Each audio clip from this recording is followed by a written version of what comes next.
다 같이 읽겠습니다. 마태복음 1장 23절 시작. 보라, 처녀가 잉태하여 아들을 낳을 것이요 그의 이름은 임마누엘이라 하리라.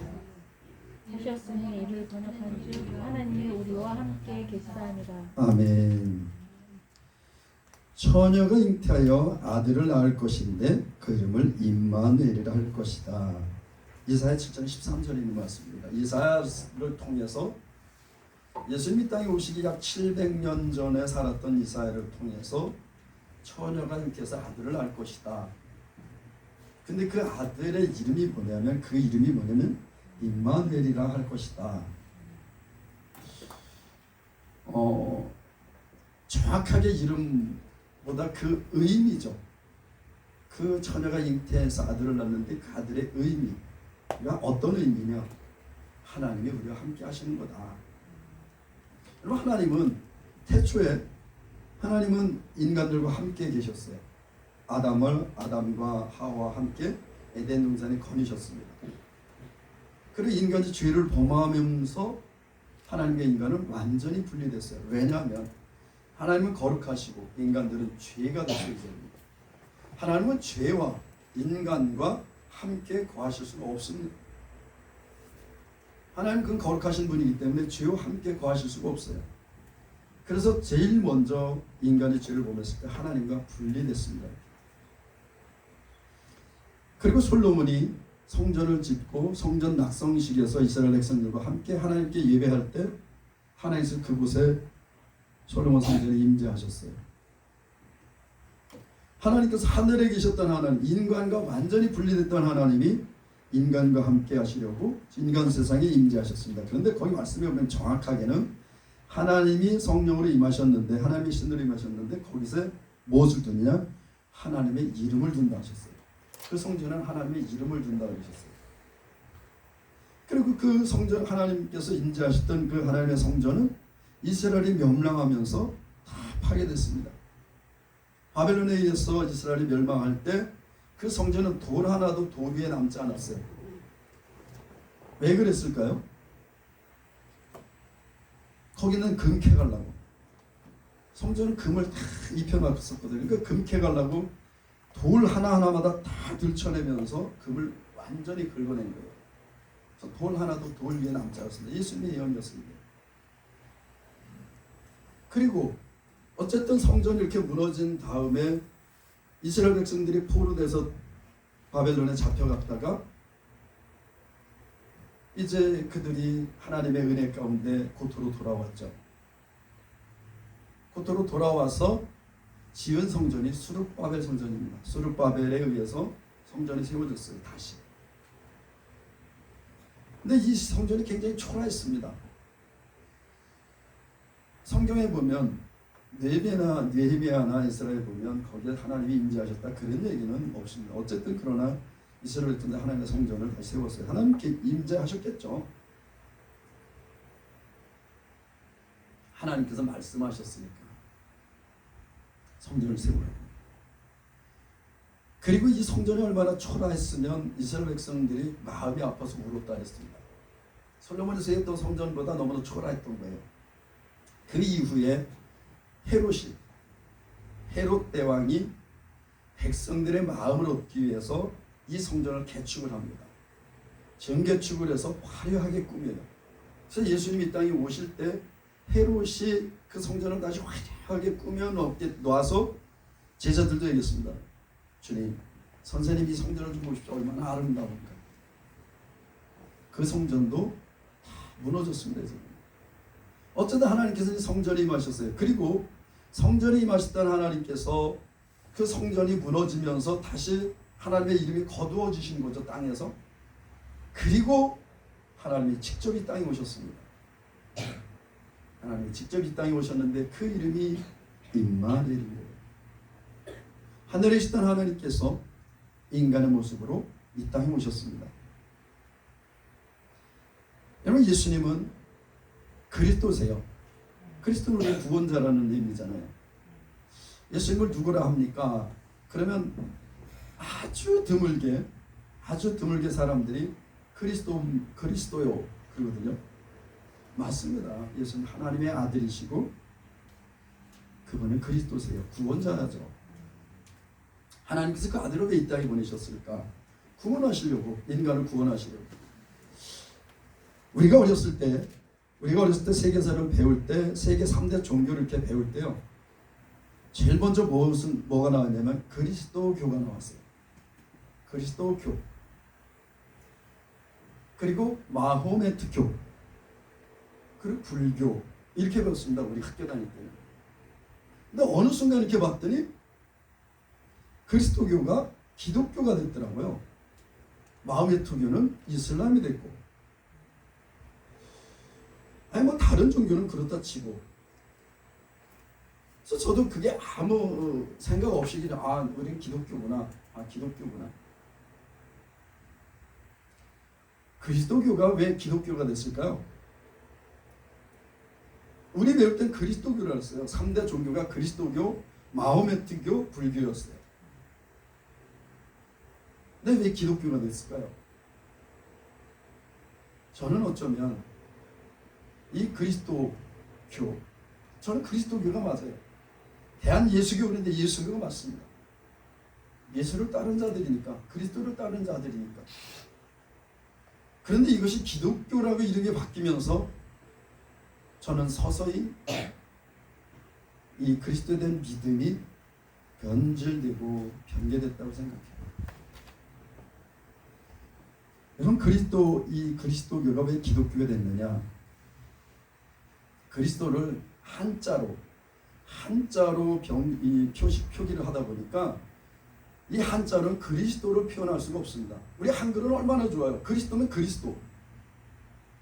뭐 성경의 이름도요, 한글이 가장 근사하게 가장 정확하게 번역을 해놨어요. 그럼 영어도 크라이스트잖아요. 그리스도하고 좀 멀어요. 근데 왜 그러면 그리스도교가 기독교가 됐느냐? 한자로 표기를 하다 보니까 이 그리스도를 한자로 표기가 어려워요. 정확하게. 그래서 한자를 어떻게 하면 기리사독이라고 번역을 했어요. 기리사독. 근데 기리사독 이렇게 길잖아요. 그래서 그것을 줄여서 철자 기, 끝에 자 독. 그래서 따서 기독교로 됐어요. 이때서부터 저는 변질됐다고 봅니다. 그리스도는 그리스도교고 예수는 예수교지. 기독교는 뭐예요? 기독교는. 여러분, 그리스도는 우리의 구원자세요. 여기 보면 우리가 이제 다시 요한복음 17장 3절에 가면 그의 보내신 자, 우리가 수요일날 로마서를 시작했습니다. 로마서를 다시 이제 시작을 했는데 그리스도의 종, 예수 그리스도의 종 사도 바울은 사도로 부르심을 받아 이렇게 됐어요. 여러분, 사도가 보내심을 받은 자라는 뜻이에요. 여기 보면 예수님께서 하나님께서 보내셨어요. 예수님도 사도십니다. 그래서 예수님이 무슨 사도라고? 그럼 여러분들 의아하잖아요. 여러분, 히브리서 3장 1절에 보면 이렇게 되어 있습니다. 함께 하늘의 부르심을 입은 거룩한 형제들아, 믿는 도리의 사도시며 대제사장이신 예수를 깊이 생각하라 그랬습니다. 예수님은 왜 사도냐? 하나님께로부터 보내심을 받은 분이에요. 그래서 예수님도 사도입니다. 12사도는 예수님으로부터 보내심을 받은 자들이 12사도예요. 그래서 여기 예수님께서는 사도로 이 땅에 오셨습니다. 하나님의 보내심을 받고 이 땅에 오셨어요. 이 땅에 오신 분이 누구냐? 예수 그리스도십니다. 여러분, 예수님의 뜻이 뭐라고요? 예수님의 뜻. 네, 구원자. 마태복음 보면 우리가 읽은 그 앞에, 오늘 읽은 그 1장 13절 그 앞에 보면 가브리엘 천사가 마리아에게 나타났습니다. 그래갖고 네가 잉태해서 아들을 낳을 것이다.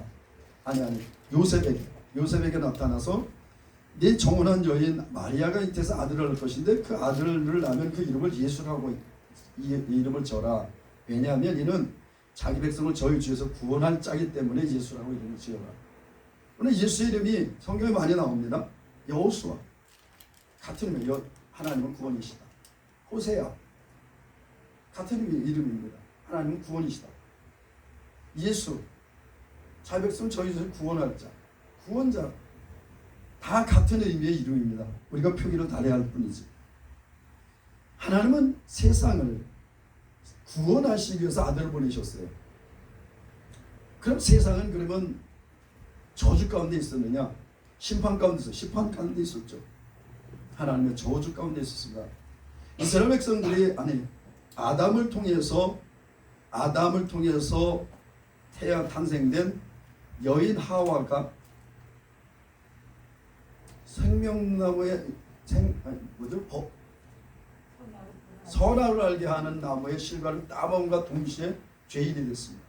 그리고 하나님과 떨어졌죠. 저주 가운데 들어갔습니다. 여러분, 사망은 이 죄의 삭시 사망이라는데 사망은 저주예요. 사망은 저주입니다. 여러분, 모든 인간들은 다 저주 가운데 있어요. 그 저주 가운데 있는 인간들을 구원하시기 위해서 하나님께서 그 아들을 세상에 보내셨습니다. 여러분, 많은 분들 그런 얘기입니다. 예수가 십자가에 죽은 거하고 나하고 무슨 상관이 있느냐? 예수님이 살아났다는 그 살아난 것이 내가 믿을 수도 없을 뿐더러 그게 살아났다면 나하고 무슨 상관이 있느냐? 여러분들이 예수가 죽은 것이 여러분하고 무슨 상관이 있습니까?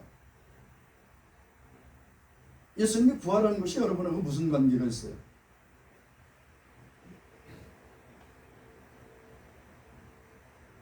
여러분한테 물으면 뭐라고 대답하시겠습니까? 예수 죽은 게 나와 무슨 상관이 있어? 2000년 전에 이스라엘 땅에, 팔레스타인 땅에 어떤 젊은이, 33살 먹은 젊은이가 십자가에 죽었는데 그 젊은이가 십자가에 죽었는데 나하고 무슨 상관이 있어? 그 예수가 죽은 거에 나와 나의 죄와 무슨 상관이 있어? 여러분, 무슨 상관이 있습니까? 그분이 부활하신 거하고 나의 의롭게 됨하고 무슨 상관이 있냐고요? 죄에서 구원받을 때 어떻게? 부활하시면서 영생을 네, 영생을 할 거라는 걸 알게 돼. 근데 그게 나랑 무슨 상관이 있냐? 네 죄를 사해 줬어. 할렐루야. 하나님이 선언하셨어요. 의인 없는 하나도 없다고 말씀하셨고 모든 사람이 죄를 범하였으면 하나님의 영광에 이르지 못한다 그랬어요. 여러분, 인간들이 죄로 말미암아서 하나님과 분리됐습니다. 하나님과 분리됐어요. 분리돼서 심판과 저주 가운데 있었습니다. 이 인간들이. 근데 하나님께서 놀라운 은혜로 아브라함이라는 사람을 택하셨어요. 그리고 한 민족을 만드셨습니다. 그것이 이스라엘이죠. 근데 하나님은 이스라엘만 구원하시기를 원치 않으셨어요. 하나님은 모든 인간들이, 모든 피조물이 하나님의 소유예요. 하나님의 창조물입니다. 이스라엘 택한 것은 하나님께서 대표로, 인간의 대표로 대표성을 가지고 이스라엘을 택하신 겁니다. 장자를 택하는 것처럼 택하시는 거예요. 그런데 인간들이 죄로 말미암아 사망에 들어가게 됐잖아요. 그럼 이 죄를 해결해 주면 될 거 아닙니까? 해결해 주면 저주에서, 사망에서 해방될 거 아니에요. 자유케 될 거 아닙니까? 근데 하나님은 어떤 법칙을 만들어 놓으셨어요? 죄의 싹은 사망이다. 이게 하나님께서 만드신 법이에요. 이거요. 하나님이 만드신 법을 하나님이 스스로 변개하실 수 있느냐? 없습니다. 죄를 져서 죽어야 돼요. 그게 하나님의 법칙이에요. 하나님의 공의입니다. 그게. 그래서 모든 인간들은 다 죽어야 되는 겁니다. 심판받고 지옥불에 들어가야 되는 거예요. 그런데 하나님께서 놀라운 은혜를 예비하셨어요. 뭐냐 하면 하나님께서 새로운 법을 이스라엘 백성들이 주셨는데 무슨 법을 주셨어요? 죄를 졌으면 짐승을 잡아서 그 피로 너희 죄를 대신하라 했습니다. 근데 이 짐승의 피는 인간의 죄를 완벽하게 씻을 수 없었어요. 어느 부분에 그냥 죄를 덮어놓는 수준이었어요. 그냥 인간의 죄를 완전히 해결할 수 없는, 인간들을 의롭게 만들 수 있는 그런 피가 아니었어요. 왜? 짐승이 인간이 아니기 때문에. 짐승은 인간 대신 죽은 거지 인간이 죽은 게 아니기 때문에. 그러면 인간의 모든 죄를 완벽하게 해결할 수 있는 경우는 어떤 경우냐? 인간과 똑같은 인간이 죽어야 되는 거예요. 근데 세상에는 죄 없는 인간이 없잖아요. 아담에 이르는 모든 인간이 다 죄인이라 누가 죽어줄 수 있는 게 아니잖아요. 내가 우리 형제님의 죄를 지고 내가 대신 죽어줄게요. 그리고 내가 죽는다고 해서 형제님의 죄를 살 수 있겠습니까? 못 사요. 왜? 내 스스로가 죄인이기 때문에 내가 죽으면 내 죄를 죽는 거지 누구를 대신해서 죽을 수 없다는 겁니다. 그러면 이 땅에 죄 없는 인간이 와야 돼요. 죄 없는 인간이 죽어줘야 돼요. 이 땅의 모든 인간 다 죄인이라. 그래서 하나님께서 그 아들, 제2 되신 아들 예수님을 이 땅에 보내셨어요. 지난번에 제가 말씀드렸습니다만 여러분 예수님은 다른 형상을 가지고 계시지 않았습니다. 많은 사람들이 예수님께서 인간의 형상을 입고 오셨다 그러면 이렇게 얘기해요. 아, 인간의 모습을 닮은 게 아니라 영적인 존재로 오셨다는 의미다. 아니에요, 여러분. 예수님은 인간의 형상을 계셨습니다, 하늘에. 창세기 1장 21절에 27절 26절에 보면 우리가 우리의 형상을 따라 우리의 모양대로 사람을 만들자, 인간을 만들자 그랬어요. 인간이 하나님의 형상대로 만들어진 거예요. 예수님은 그 모습 그대로 이 땅에 오셨는데 단지 어떻게 오셨냐? 사람이 육체를 입고 오셨습니다. 그분은 육체를 입지 않은 형태로 계셨던 거예요. 그런데 이 연약한 육체를 입고 인간의 모습으로 이 땅에 오셨어요. 왜 그러면 그냥 하늘에서 뚝 떨어지면 될 건데 왜 그렇게 태어났느냐?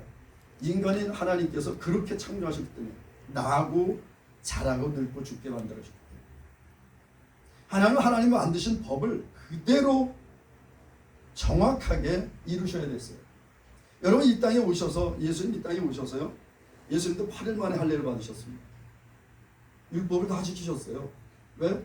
그게 하나님께서 정하신 법이기 때문에. 예수님마저도 이 땅에 오셔서 하나님의 법칙에 따라 이 땅에 오셨고 하나님의 뜻에 따라 율법을 지키셨고 하나님의 뜻에 따라 십자가에 죽으셨습니다. 세상에는 죄 없는 인간이 하나도 없기 때문에 하나님께서 그 아들을 죄 있는 남자의 씨로 말미암아 태어난 것이 아니라 성령으로 말미암아 임택케 하셨어요. 많은 사람들은 얘기합니다. 그걸 어떻게 믿어? 어떻게 처녀가 애를 낳아? 그게 있을 수 있는 일이야?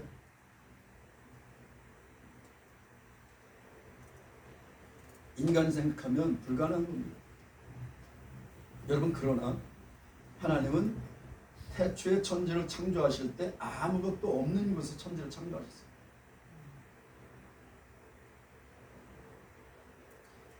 태초에 하나님이 천지를 창조하시니라. 여기서부터 아무것도 없는 상태에서 하나님은 천지를 창조하셨습니다.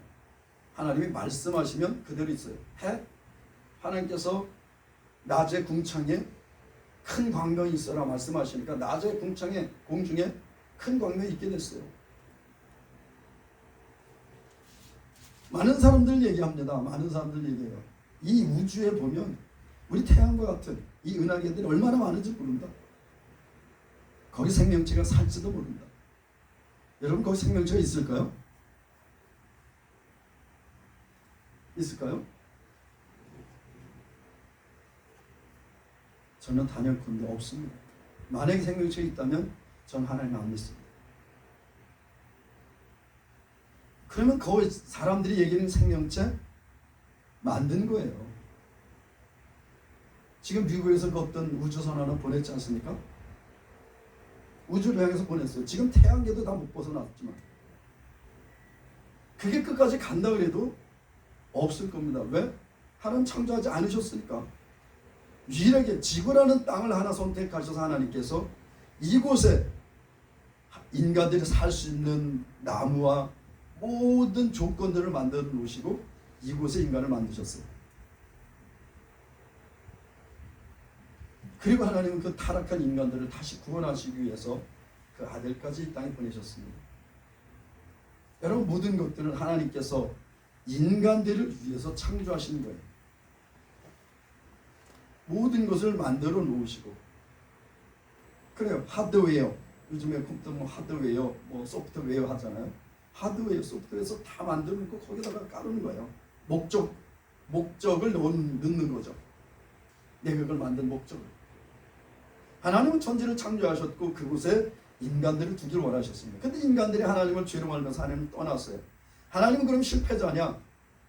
인간들 구원하시면 하나님 실패자입니다. 완벽하게 실패자죠. 근데 하나님은 그들을 다시 구원하실 수 있는 구원의 길을 여셨습니다. 여러분 성경에 보면 창세기 3장 15절에 보면 여인의 후손이 뱀의 머리를 상해할 것이다. 이게 복음의 시작이거든요. 이게 복음의 시작입니다. 여인의 후손이 이 땅에 올 것이다. 근데 여러분 아담 이후에 여인의 후손으로 온 사람이 있었나요? 그렇게 얘기 많은 사람들이 얘기합니다. 그럼 여인을 낳지 않는 사람이 어디 있어? 다 여인이 낳았지. 여러분 씨가 여인에게 들어가서 씨가 그 씨로 말미암아서 씨가 자라서 인간이 태어나는 겁니다. 씨 없는 인간 없습니다. 하나님께서 그렇게 만드셨어요. 그래서 성경에 보면 마태복음에 보면 다 낳았는데도 아담이 셋을 낳고요. 하와가 셋을 낳고가 아닙니다. 아담이 셋을 낳고 셋이 해놓았어요. 아브라함이 이삭을, 이삭이 야곱을, 야곱이 열두 형제. 왜 그랬어요? 아브라함이 낳지 않은 게 사라가 낳습니다. 사라가 낳죠. 그런데 왜 성경은 다 남자가 남자를 낳고 다 얘기했을까요? 씨가 없으면 태어날 수가 없기 때문에. 근데 유일하게 성경에 쭉 보면 유일하게 여자가 낳은 사람이 딱 한 사람이 있습니다. 누구예요? 계속해서 남자가 남자를 낳고 쭉 기록했는데 마지막에 예수가 마리아에게서 예수가 나십니다. 다 남자 이름이 쭉 나오다가 맨 마지막에 마리아가 딱 등장해요. 그러면 마리아의 남편 분명히 요셉이 있었습니다. 그러면 왜 요셉에게서 예수가 나신다고 이렇게 얘기를 하지 않았을까요?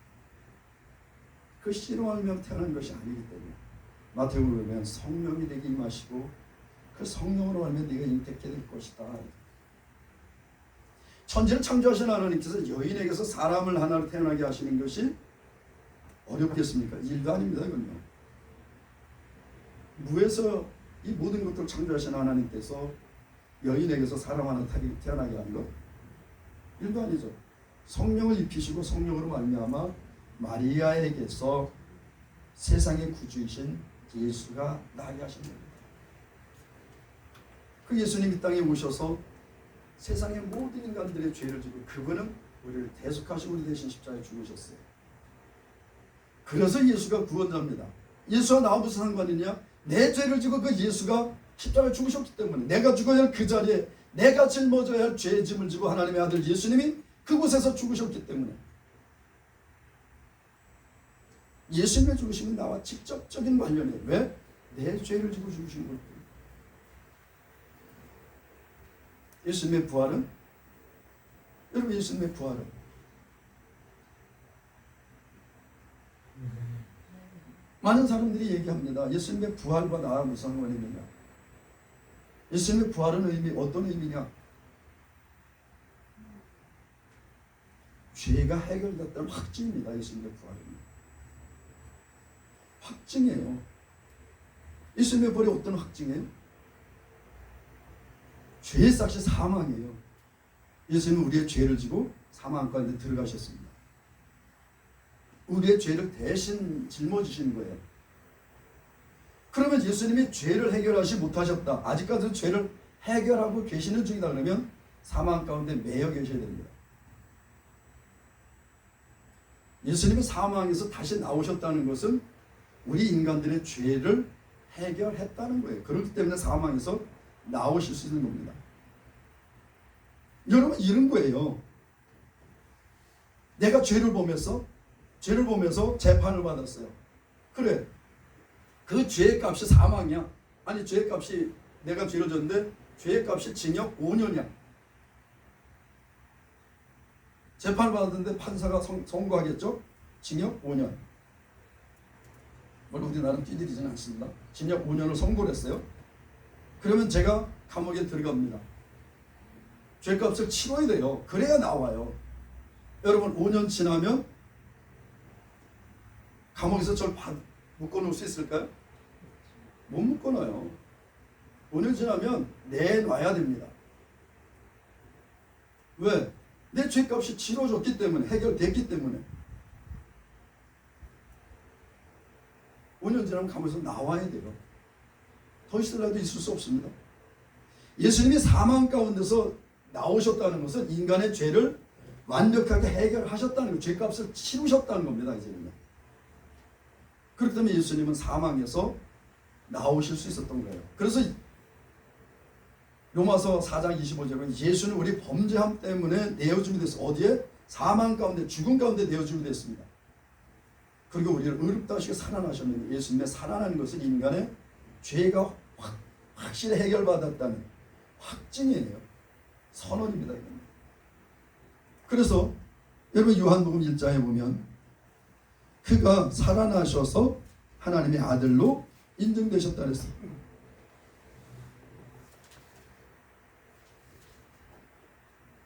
어디 있지?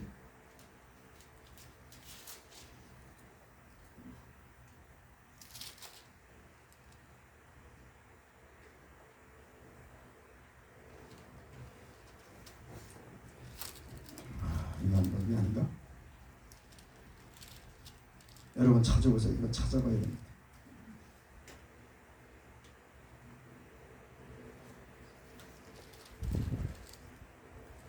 로마서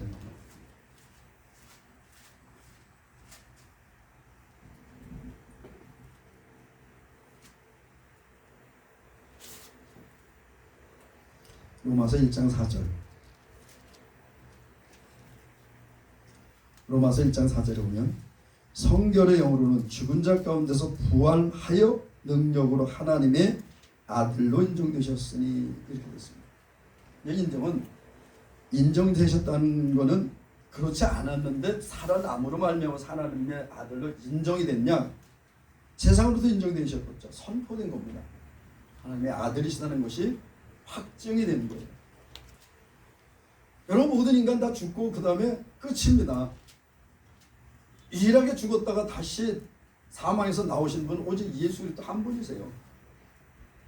그래서 그분은 부활하심으로 말미암아서 능력으로, 부활의 능력으로 하나님의 아들로 선포되셨어요. 확증되셨습니다.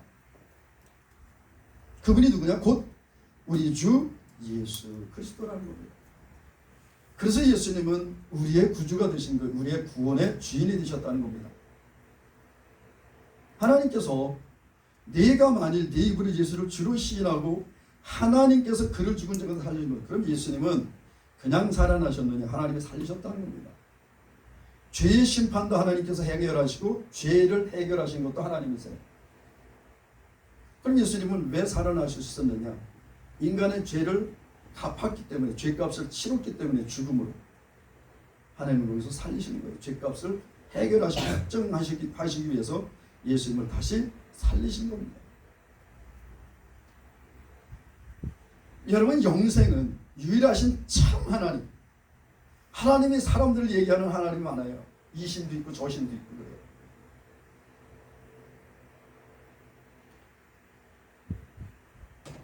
최근에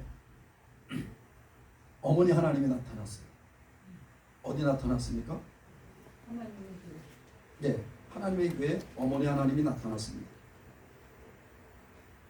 안상홍이라는 사람이 자기가 하나님이라고 그랬어요.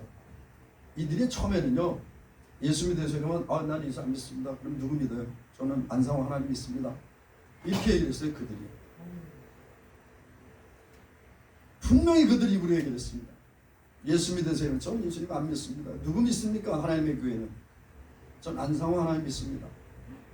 안상홍이 죽었어요. 안상홍이 얼마 전에 죽었습니다. 죽으니까 어떻게 됐어요? 안상홍의 만하님께서 나타나셔서 이제 어머니 하나님의 시대다. 이젠 그들한테 얘기하면 뭐랬죠? 우리는 어머니 하나님 믿습니다. 저는 이것이 사람들한테 어필이 됐다는 게 굉장히 신기했어요. 근데 기도 중에 도대체 저들이 어머니 하나님이라 그랬는데 그게 도대체 어디서 나왔을까? 어머니 하나님에게 도대체 어디서 나왔을까? 기도하는데 마리아가 생각났어요. 다 여자가 났어. 다 여자가 났으니까 어머니 하나님이 있어야 되는 거예요. 예수님을 낳잖아요. 마리아는 예수님의 어머니예요. 마리아는 예수님의 어머니입니다. 그러니까 어머니 하나님이 나타난 거예요. 그러니까 사람들이 믿는 거예요. 정말 안타까운 부분이 있습니다. 저는 정말 안타까운 부분이 뭐냐면 캐톨릭이 우리 개신교의 모교예요. 캐톨릭은 개신교의 모교입니다. 마틴 루터에 의해서 종교 개혁이라는 말도 저는 싫다 그러는데 어쨌든 마틴 루터를 통해서 하나님께서 계시를 열어주셨고 믿음으로 의롭다 하는 계시를 열어주셔서 마틴 루터가 그걸 선포하고 새로운 계시로 말미암아 새 무리들이 일어났어요. 그들을 일명 개신교도들이라고 했습니다. 개혁된 교회의 신자들이죠. 개신교도들. 그런데 이 캐톨릭에서 마리아를 신격화했습니다. 그런데 그 여러 가지 이유들이 있었어요. 뭐냐면 다른 어떤 종교에 대해서는 여신이 다 있어요. 여러분 그리스도 신화도 보면 비너스라는 여신이 있습니다. 헤라가 있어요. 여신들이 있어요. 그러다 보니까 다른 데는 여신이 있는데 왜 우리는 여신이 없을까? 정확히는 모르지만 어쨌든 여러 가지 이유로 해서 신격화했어요. 저는 그것을 굉장히 안타깝게 여깁니다. 마리아 굉장히 귀한 여인이에요. 그분으로 말미암아 예수님이 땅에 오셨거든요. 근데 그분은 신이 아니십니다. 그분 역시 인간이세요. 하나님께서 잠시 예수님이 땅에 태어나시고자 하는 그릇으로 사용하신 분이에요. 저는 천국 가면 마리아 굉장히 좋은 위치에 있을 겁니다. 아니 영광스러운 위치에 있을 거예요. 왜냐하면 하나님의 귀한 통로가 되기 때문에. 그러나 그분은 신이에요.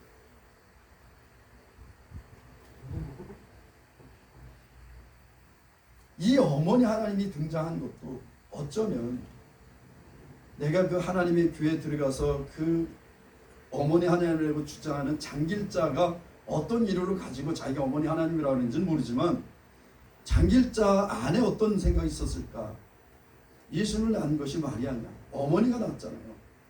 세상에 구주를 낳은 어머니가 있잖아요. 그러니까 그 어머니 하나님이 등장하게 된 겁니다. 모르겠어요. 제가 추정컨대 그랬을 것 같아요.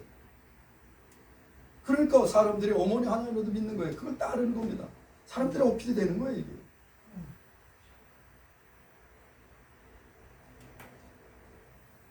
이 말씀이 좀 샜습니다만 어쨌든 하나님께서는 그 아들을 우리 인간들을 대신해서 죽이셨습니다.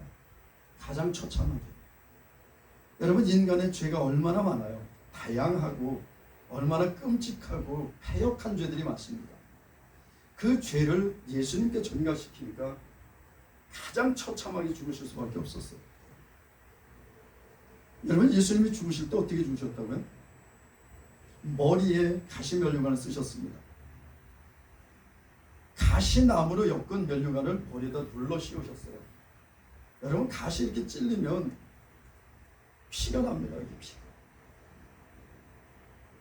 그리고 40의 감한 매를 채찍을 맞으셨어요. 여러분 채찍의 끝에는 납덩어리로 된 갈고리 같은 것이 달려있다 했잖아요. 아침에 휙 감아가지고 땡기면 살점을 팍 뜯어갖고 나온다. 그 영화 있었죠. 패션 오브 크라이스트. 거기 보면 정말 그 연출을 잘했더라고요. 채찍을 탁 쳐서 탁 당기면은 채찍이 휙 감겨갖고 탁 찍히고 땡기면 이 살점을 푹 파갖고 나오면서 쫙 풀려요. 그러면 여기서 피가 튀어요. 예수님은 그 채찍을 맞고 그 상태에서 가장 악랄한, 가장 처참한 형인 십자가를 당하셨어요. 여러분, 십자가는 여기에는 이 십자가 많은 사람들이 여기 뭐 부족처럼 이 십자가를 두는데, 이 십자가는 이 십자가도 우상하면 안 됩니다. 십자가는 여기 이래서 예수님께서 우리를 구원을 이루셨기 때문에 이 십자가가 우리의 구원의 터라고 그래서 기념하는 거예요. 이거를요. 절대 여기 앞에 다른 능력이 없습니다. 영화에서 보면 십자가 이렇게 대면 뭐 귀신이 떠나고 뭐 그런 능력 없어요. 십자가에 그런 능력 없습니다. 십자가는 예수님께서 이 위에서 우리를 구원하신 구원을 이루셨기 때문에 십자가 기념하는 거예요. 이거를 기억하려고 예수님께서 이곳에서 우리를 구원하셨다는 것을 기억하려고 십자가를 달고 십자가를 보면서 주님의 은혜를 기억하는 거죠. 근데 많은 이들이 십자가를 우상처럼 무슨 부적처럼 성경도 마찬가지입니다. 여러분, 성경 이거 믿지 않으면요, 이거 책이에요. 이야기 책입니다. 이스라엘 역사 책이고 한 젊은이의 죽음에 대한 책이죠. 여러분, 이 책에 어떤 능력이 있지 않아요. 많은 이들이 책도 무슨 부적처럼 차에다 두고 막 다니고, 여러분, 이 책의 말씀을 믿지 않으면 이게 무슨 의미가 있겠습니까? 그냥 이 얘기 책에 불과한 거예요. 그런데 이 책을 생명의 말씀으로 기록하고 있습니다. 왜? 생명을 주는 책이기 때문에. 이 책의 말씀을 믿으면 우리에게 생명이 주어지기 때문에. 그래서 요한 1서 1절에 보면 이 생명의 말씀에 관하여는 이렇게 되어 있어요. 이 생명의 말씀이 뭐라 그랬어요? 그 말씀이 누구냐? 육신에서 이 땅에 오신 예수 그리스도라는 겁니다. 여러분, 그래서 이 요한복음은, 이 성경책은요, 예수 그리스도의 책이에요. 제가 지난번에 몇 주 전에도 말씀드렸죠. 너희가 성경에서 영생을 얻는 줄 생각하고 성경을 상고하거니와 이 성경은 내게 되어진 것이다. 여러분, 이 성경에 이 성경에서 예수 그리스도를 발견하지 않고 발견해서 예수님을 믿지 않는다면 이 성경은 아무 의미 없습니다. 그냥 이야기 책에 불과한 거예요.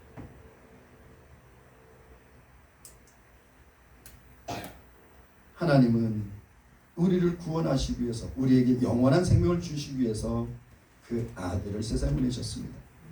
그래서 영생의 조건이 유일하신 참 하나님. 예수님께서 요한복음 5장 14절에 내가 진실로 너희에게로 누구든지 내 말을 듣고 나 보내신 이를 믿는 자는 영생을 얻었고 심판에 이르지 아니하나니 이는 사망에서 생명으로 옮겼습니다. 완료형입니다. 옮겨졌다는 거예요. 예수님 믿으면. 여기 보면 참 하나님과 그의 보내신 자 예수 그리스도를 아는 것이 영생이다. 여기 알다, 이 알다 헬라어 기노스코, 히브리어 야다, 이것은 경험하다, 내가 그를 직접 만났다, 이런 의미예요. 아담이 하와 동침함에 거기서 동침, 그게 야다예요. 기노스코입니다. 여기서 안다는 것은 얘기 들어서 예수님 그래요. 지난 금요일 날도 인하대 갔는데 어떤 여학생한테 예수님 아십니까? 했더니 네, 알아요. 예수님 믿으십니까? 아니요. 그러면 당신이 예수님을 모르는 겁니다. 예수님을 알게 되면 반드시 믿게 되어 있습니다. 여기서 예수님을 안다는 것은 경험에 의해서 아는 겁니다. 그냥 지적 동의로 말미암아서 아는 것이 아니라 정말 예수님이 나의 생명의 근원이시고 내 생명의 주인이시라는 것을 인정하고 그분에 의해서 내가 거듭났다는 것을 인정하고 그것을 믿을 때 우리는 거듭나고 영원한 생명이 주어졌다는 거예요. 여러분, 그래서 영생은 왜 그러면 안다 그랬을까? 경험해야 그분이 누군지 확실히 알기 때문에. 그냥 들어서 하는 것이 아니라. 그래서 저는 여러분에게 예수 그리스도를 증거하는데 내가 예수님에 대해서 명확하게 여러분들에게 보여줄 수 없어요. 여러분들이 예수님을 어떻게 봐요? 어떻게 만나요? 여러분이 스스로 주님을 만나는 겁니다. 내가 만난 예수님을 아무리 얘기해줘도 목사님이 만난 예수님이에요. 내가 만난 거 아니에요. 내가 아는 예수님이 아닌 겁니다. 여러분 한 분 한 분이 스스로 예수님을 만나신 거랍니다. 그럼 예수님을 어떻게 만나요? 너희가 전심으로 나를 찾고 찾으면 만나리라 하셨어요. 여러분 예수를 만나고 싶으십니까? 예수님께 간청하세요. 주님 나 만나 주십시오. 물론 또 내가 간청해서 만나는 것만은 아니에요. 하나님의 은혜죠 만나시는 것도. 그러나 여러분 속에 주님을 향한 간절함 그리고 그분을 향한 사랑 그분을 향한 기쁨이 있다면 예수님은 이미 여러분 안에 계시는 거예요. 아니 여러분들 안에 예수님이 계시는데도 여러분들이 그것을 인지하지 못할 뿐이에요. 성령으로 이미 여러분 안에 예수님은 여러분 속에 계십니다. 근데 그 계시는 것을 알려면 성령님께서 나에게 그걸 정말 깨닫게 하셔야 돼요.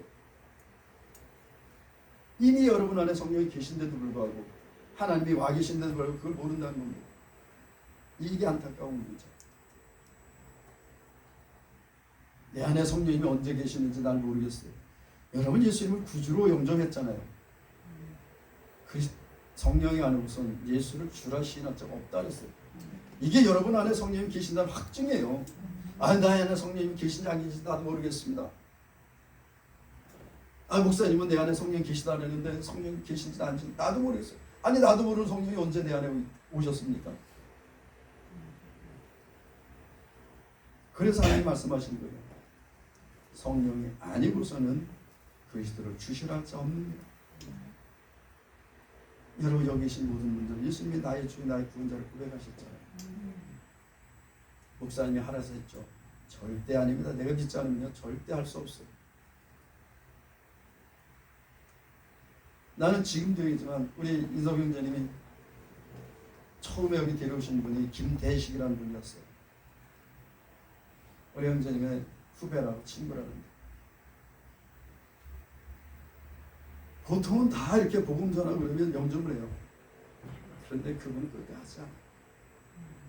끝까지 안 했습니다. 여러분 목사님이 하란다고 하냐? 아니에요. 내게 믿음 없으면 안 합니다. 그래서 그분은 저주받았습니다. 끊임없이 혹시 뭐 만나면 또 오라 그러셔요. 대식 그분 또 오라 그러셔서 또 복음 전하고. 그런데 그 우리 식사할 때 왔던 강병웅이라는 분 처음에 점심 먹을 땐 그렇게 아이고 당신 얘기하시오. 아이고 내가 그거 믿을 것 같습니까? 이러고 앉아 계시더라고요. 그래서 얘기하다 알았어요 그냥. 근데 우리 인성전님이 목사님 교회 가서 커피를 한잔 하시죠? 아니 나야 너무 좋죠. 교회를 오면 여기 와가지고 같이 커피를 마시면서 다시 복음을 전했어요. 하나님의 당신을 사랑하신다 그리고 복음을 전했어요. 이분이 나중에 예수님을 영접했어요. 예수님 영접하는데 영접하고 난 다음에 진짜 얼굴이 바뀌었어요. 진짜. 얼마나 평안해져 얼굴. 저도 안아주고 우리 성령님들도 안아주고 주님께서 축복해서 보냈는데 지난주에 온다 그랬는데 안 왔어요. 이번 주는 오실까? 안 왔어요. 제가 전화를 한번 해야 될 텐데 자꾸 잊어버려요. 여러분 안에 성령이 계십니다. 그래서 여러분 안에 계신 성령님께서 예수님이 누군지를 말씀하세요. 그 예수님을 여러분 끝까지 주님 만나는 날까지 여러분 그 예수님 믿고 예수님을 붙잡고 예수님을 따라가시기를 바랍니다. 그게 하나님께서 여러분에게 주시는 그 무엇보다 가장 큰 복이요, 가장 큰 은혜요, 가장 큰 기쁨이요, 가장 큰 선물이라는 겁니다. 저는 오늘 여기 오신 분들 늘 얘기합니다.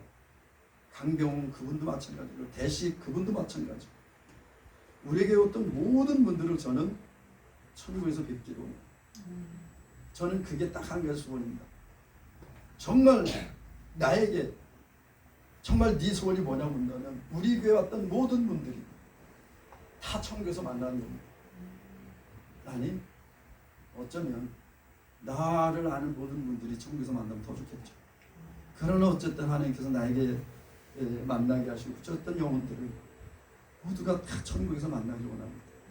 그곳에서 기쁨의 만남을 그 기쁨으로 주님을 찬양하는 우리 모든 예수한사리 치유 되실 예수로 축복합니다. 기도하겠습니다. 사랑의 하나님 아버지 감사합니다. 영생은 유일하신 참 하나님과 그의 보내신 자 예수 그리스도를 아는 것이라 말씀하셨습니다.